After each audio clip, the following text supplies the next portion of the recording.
സാധാരണഗതിയിൽ പുസ്തകങ്ങൾ വായിക്കുന്ന സമയത്ത് അതിൻ്റെ മുഖവുര വായിക്കുന്ന ഒരു പതിവ് എനിക്കില്ല. പക്ഷേ ബഷീറിൻ്റെ വിശപ്പ് എന്നുള്ള പുസ്തകം ഞാൻ വായിക്കാൻ ഒരുങ്ങുന്ന സമയത്ത് അതിലെ മുഖവുര ഞാനൊന്ന് വായിച്ചു. അപ്പോൾ അതിൽ പ്രധാനപ്പെട്ട 1-2 കാര്യങ്ങൾ പറയാനുള്ളത് കൊണ്ടാണ് ഞാൻ ഈ വീഡിയോ ചെയ്യുന്നത്. നോക്കുക, കഥകൾ എഴുതി തുടങ്ങിയിട്ട് കാലം കുറയായി. എന്നാണ് തുടക്കം? 1937 മുതൽക്കാണെന്ന് തോന്നുന്നു. അന്ന് തൊട്ടേ ഞാൻ എറണാകുളത്താണ്. എഴുത്തു തന്നെ ജോലി. ധാരാളം എഴുതും, പത്രങ്ങളിൽ പ്രസിദ്ധപ്പെടുത്തും. ആരും പ്രതിഫലം തന്നിരുന്നില്ല. 1937 മുതൽ 41 വരെ ഞാൻ എഴുതി പ്രസിദ്ധപ്പെടുത്തിയിട്ടുള്ള കഥകളാണ് ഈ പുസ്തകത്തിലുള്ളത്. ഇതെല്ലാം ആ കാലത്ത് തിരുവനന്തപുരത്ത് നിന്ന് പുറപ്പെട്ടിരുന്ന നവജീവൻ വാരികയിൽ വന്നതാണ്. എന്തൊരു കാലമായിരുന്നു അത്! 1/4 രൂപയുണ്ടെങ്കിൽ ഒരു ദിവസത്തെ ജീവിതം കുശാലായിരുന്നു. 1/4 രൂപ പോയിട്ട് 1/4 കാശ് കിട്ടാത്ത ദിവസങ്ങളായിരുന്നു. ആഴ്ചകൾ, മാസങ്ങൾ, വർഷങ്ങൾ എല്ലാം ഉത്കണ്ഠയോടെ തന്നെ നീറി ജീവിച്ചു. ശോഭനമായ ഭാവിയിൽ ഉറച്ച വിശ്വാസത്തോടെ തന്നെ ജീവിച്ചു. ഞാൻ ഈ എഴുതുന്ന മഷി കടം വാങ്ങിയിട്ടുള്ളതാണ്.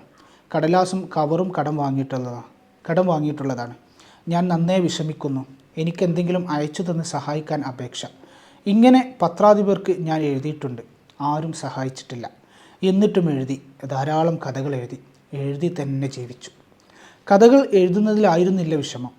പത്രത്തിന് അയക്കാൻ അന്ന് ബുക്ക് പോസ്റ്റിന് 4 പൈസ വേണം. 4 പൈസ. ദൈവമേ, 4 പൈസയ്ക്ക് ഞാൻ എത്ര ആളുകളോട് ഇരന്നിട്ടുണ്ട്. അങ്ങനെ ഇരന്നു വാങ്ങിയ 4 പൈസയ്ക്ക് സ്റ്റാമ്പ് വാങ്ങി കഥ ബുക്ക് പോസ്റ്റായി അയക്കും. എന്നിട്ട് വെന്ത് നീറി കാത്തിരിപ്പാണ് അടുത്ത ആഴ്ചയിലെ പത്രം ഇറങ്ങുന്നത് കാണാൻ. പത്രാധിപർ ആരും അന്ന് പത്രം എനിക്ക് അയച്ചു തന്നിരുന്നില്ല. പ്രതിഫലം ലവലേശമില്ല.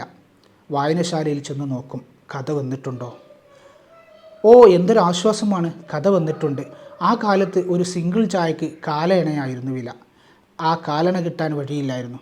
കാരണമില്ലാതെ ചായ കുടിക്കാൻ ഒരു വഴിയുമില്ലാതെ, കാലണയില്ലാതെ ചായ കുടിക്കാൻ ഒരു വഴിയുമില്ലാതെ ഓർത്തോർത്ത് ഞാനന്ന് കരഞ്ഞിട്ടുണ്ട്. അന്ന് എനിക്ക് ചിരിക്കാനും മന്ദഹസിക്കാനും കഴിഞ്ഞിരുന്നില്ല.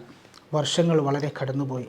ഇന്ന് മന്ദഹാസത്തോടെ ഞാൻ ഈ കഥകൾ സഹൃദരായ വായനക്കാരുടെ മുമ്പിൽ പുസ്തകമാക്കി വെക്കുകയാണ്. സദയം സ്വീകരിക്കുക. ഞാൻ എൻ്റെ വായനക്കാർക്ക് എല്ലാ ഭാവുകങ്ങളും നേരുന്നു. ദീർഘായുസ്സും സുഖവും. 18/4/1954. കുറേ വർഷങ്ങൾക്ക് മുമ്പ് ബഷീർ എഴുതിയിട്ടുള്ള ഒരു മുഖവരയാണ്. ഞാനിതിങ്ങനെ വായിച്ചപ്പോൾ ആലോചിച്ച് നോക്കുന്നത്, നമ്മൾ ഈ മോട്ടിവേഷൻ കഥകളൊക്കെ ഒരുപാട് കേൾക്കാറുണ്ട്. ഒരുപാട് ആളുകൾ ഫേമസ് ആയതും അവരുടെ ഒരുപാട് കാലത്തെ പരിശ്രമം കൊണ്ട് വിജയങ്ങൾ കൈവരിച്ചതൊക്കെ. ഒരു എഴുത്തുകാരൻ എന്നുള്ള രീതിയിൽ വൈക്കം മുഹമ്മദ് ബഷീർ തുടക്കത്തിൽ എഴുതിയ സമയത്ത് അനുഭവപ്പെട്ടിട്ടുള്ള കുറച്ച് കാര്യങ്ങളാണ്. വിശപ്പ് എന്നുള്ള പുസ്തകത്തിലാണ് ഇത് എഴുതിയിട്ടുള്ളത്, മുഖവരയിൽ എഴുതിയിട്ടുള്ളത്.